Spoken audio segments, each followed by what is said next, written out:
Bismillahirrahmanirrahim.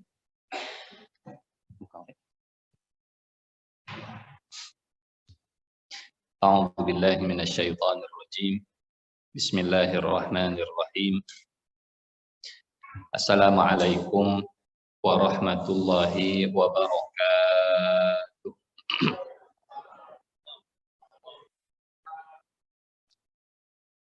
Nu ngajawab salam sing lancar rezekina.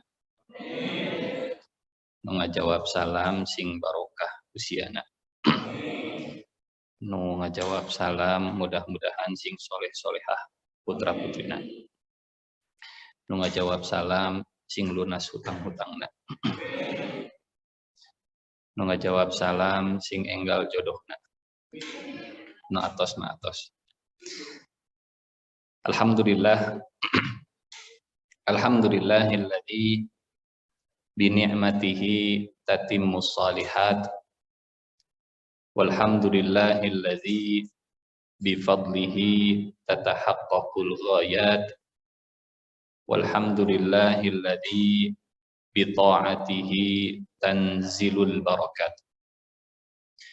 Asyhadu an la ilaha illallah wahdahu la syarika lah wa asyhadu anna Muhammadan abduhu wa rasuluh.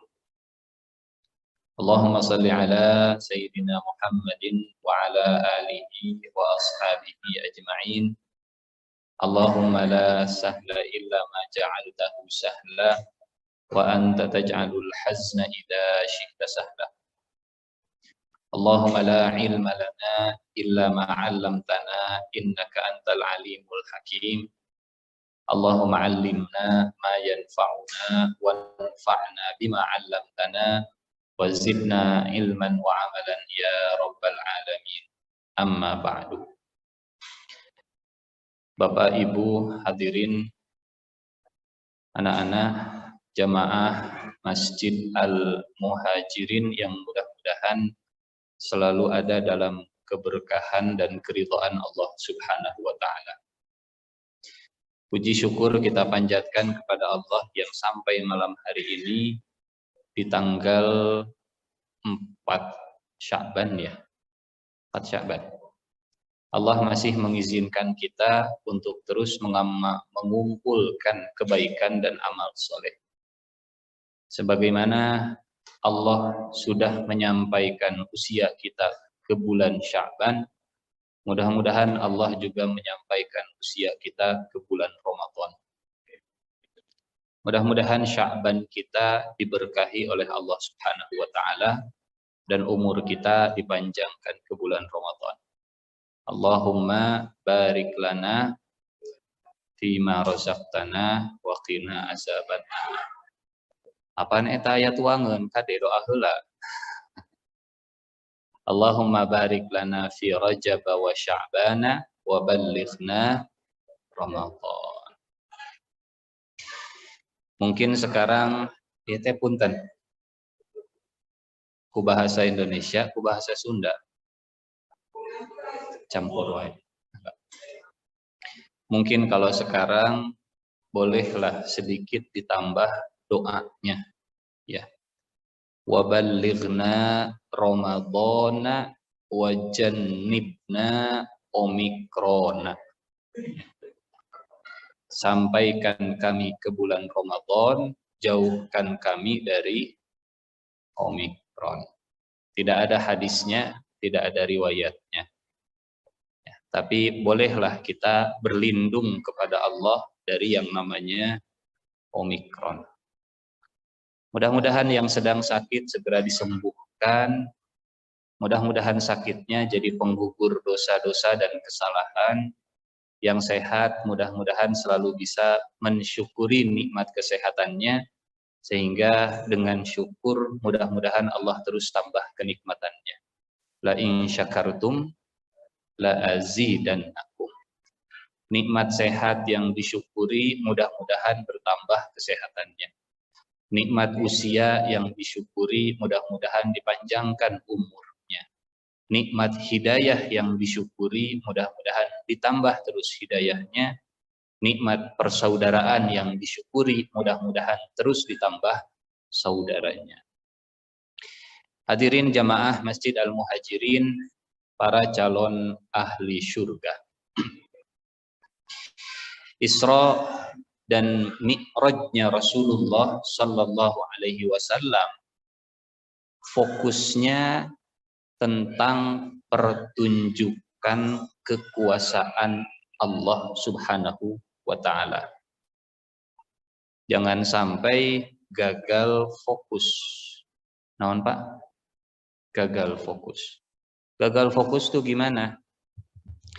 Misalnya begini, ada seorang bayi, orok bayi, baru belajar merangkak. Belum bisa jalan, belum bisa berdiri, belum bisa berlari. Baru belajar merangkak, ada di lantai 7 di gedung yang tinggi. Ada orang yang melihat bayi di lantai 7 di puncak gedung, kemudian dia bilang begini, nggak mungkin ada bayi bisa naik ke lantai 7. Jalan saja belum bisa, apalagi naik tangga. Kalaupun naik lift, tangannya belum nyampe. Jangankan pijit angka 7, pijit angka 1 saja, tangannya belum nyampe. Tiba-tiba datanglah bapaknya, kata bapaknya begini, memang bayi ini tidak jalan sendiri ke atas, tapi saya yang menggendong bayi ini dari lantai bawah ke lantai atas. Bukan bayinya yang merangkak di tangga, bukan bayinya yang mijit lift dari lantai 1 sampai lantai 7, tapi saya bapaknya yang menggendong bayi ini dari lantai 1 ke lantai 7. Ternyata orang tadi masih kekeh. Apa kekeh bahasa Indonesianya? Mengkekeh. Masih keras kepala, ya, bersikeras dia bilang, nggak mungkin ada bayi naik ke lantai 7. Berjalan saja belum bisa, masih merangkak. Kata bapaknya, bukan bayinya yang berjalan sendiri, saya yang gendong bayi ini, saya bapaknya. Moal anggar, moal percaya. Kira-kira kalau ada orang yang tidak percaya, yang dia tidak percaya ini bapaknya atau anaknya? Sebenarnya dia tidak percaya bapaknya bisa gendong bayi dari lantai dasar ke lantai 7. Kenapa? Karena boleh jadi dia gagal fokus. Fokusnya ke bayi, bukan fokus ke bapaknya yang punya kekuatan menggendong bayi dari lantai dasar ke lantai 7. Mudah-mudahan kehartos, insya Allah. Jadi Isra dan Mi'raj adalah pertunjukan kekuasaan Allah dalam memperjalankan Rasulullah. Jadi fokusnya tentang Allah atau tentang Nabi Muhammad. Isra dan Mi'raj itu fokusnya tentang Allah atau tentang Nabi Muhammad. Ternyata kalau tadi kita menyimak surat yang dibaca, surat Al-Isra, Allah Subhanahu wa taala mengajak kita fokusnya itu ke kekuasaan Allah. Maka peristiwa Isra dan Mi'raj itu diawali dengan kalimat Bismillahirrahmanirrahim. Subhanalladzi, maha suci Allah. Asra, yang telah memperjalankan bi'abdihi, hambanya. Nabi Muhammad jadi objek dalam Isra dan Mi'raj, Allah jadi subjek dalam Isra dan Mi'raj. Jadi subjeknya Isra dan Mi'raj itu siapa? Allah. Nabi Muhammad adalah objek dalam perjalanan Isra dan Mi'raj. Sehingga fokusnya yang pertama ke Allah dulu, baru setelah itu ke Rasulullah Sallallahu Alaihi Wasallam. Kalau ada orang yang tidak percaya dengan perjalanan Isra dan Mi'raj, sebenarnya dia tidak percaya ke Allah. Mustahil ada perjalanan Isra dan Mi'raj. Oh, jadi terpercaya ya dengan kekuasaan Allah. Nggak percaya ya Allah mampu, nggak percaya ya Allah bisa, Subhanalladzi, diawali dengan kalimat Maha suci Allah dari semua kelemahan, Maha suci Allah dari semua aib, Maha suci Allah dari semua kekurangan. Jadi yang pertama, jangan gagal fokus. Fokus yang pertama, ini pertunjukan kekuasaan Allah memperjalankan Rasulullah Shallallahu Alaihi Wasallam. Sebelum kita cerita tentang perjalanan Nabi Muhammad, yang kita angkat adalah kekuasaan Allah dalam memperjalankan Nabi Muhammad Shallallahu Alaihi Wasallam. Sebelum kita cerita makhluk Allah, kita cerita dulu kekuasaan Allah. Sehingga diawali dengan kalimat Subhanalladzi asra bi'abdihi. Maha suci Allah yang telah memperjalankan hamba. Jamaah Masjid Al-Muhajirin yang dirahmati Allah Subhanahu wa taala. Ini nomor hiji.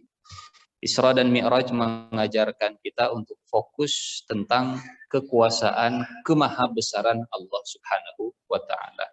Tidak jarang punten. Kalau kata para ulama, ilmu itu dibagi jadi 3 katanya. Ilmu mengenal Allah, ilmu mengenal makhluk Allah. Makhluk Allah itu apa saja? Ada manusia, ada jin, ada gunung, ada bumi, ada air, ada laut, ada hewan, ada tumbuhan. Ini makhluk Allah. Ilmu mengenal makhluk Allah, fisika, kimia, sejarah, biologi, geografi, dan seterusnya, kedokteran. Yang ketiga, ilmu mengenal perintah dan larangan Allah. Ilmu mengenal Allah, ilmu mengenal makhluk Allah, dan ilmu mengenal perintah serta larangan Allah. Belajar Al-Quran, belajar hadis, Allah nyuruh apa, Allah melarang apa, ini ilmu yang ketiga.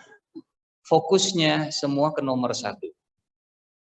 Mengenal makhluk Allah harus jadi jembatan mengenal Allah.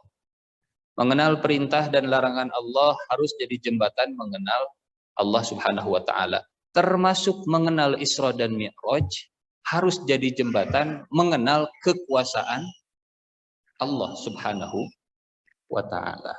Tidak berhenti ini mukjizat Nabi Muhammad selesai. Siapa yang memperjalankannya? Allah.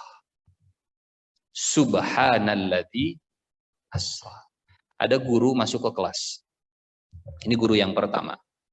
Punten ya, bukan di sini, ini mah di luar sana. Di sini kalau ada guru saroleh sadayana insyaallah.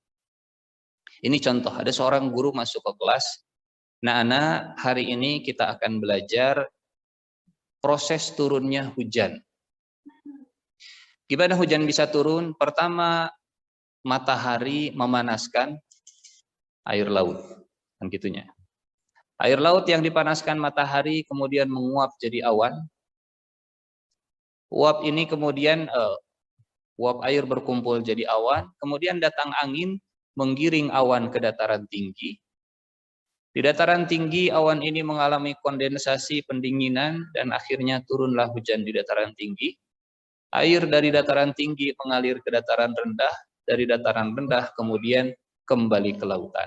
Nah, seperti itulah proses turunnya hujan. Ini guru pertama. Guru yang kedua.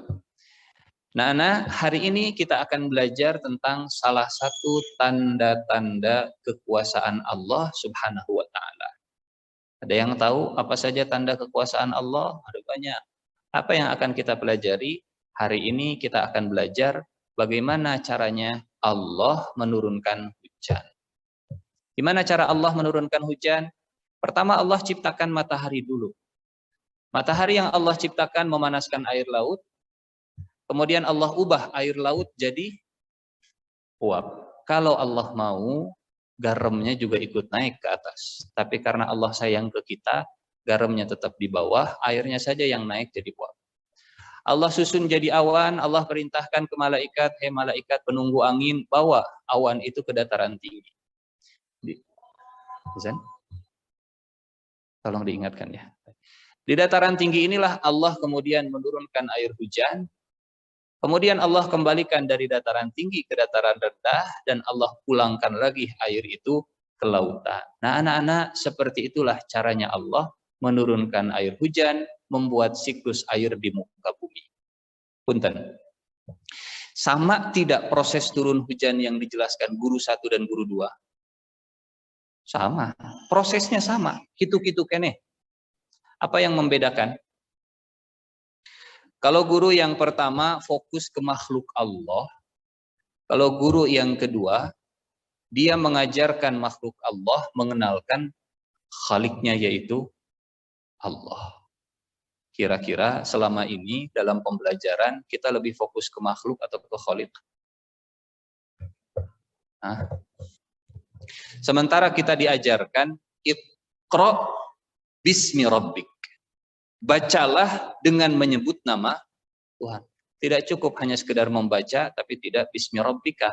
Tidak cukup hanya sekedar mengetahui, tapi tidak mengantarkan kita kepada Tuhan yang mengajarkan ilmunya kepada kita semua. Baik. Karena Tuhan kita yang sudah memanggil, sudah waktunya kita ending dulu, kita istirahat dulu, kita lanjut insya Allah setelah sholat isya. Assalamualaikum warahmatullahi wabarakatuh.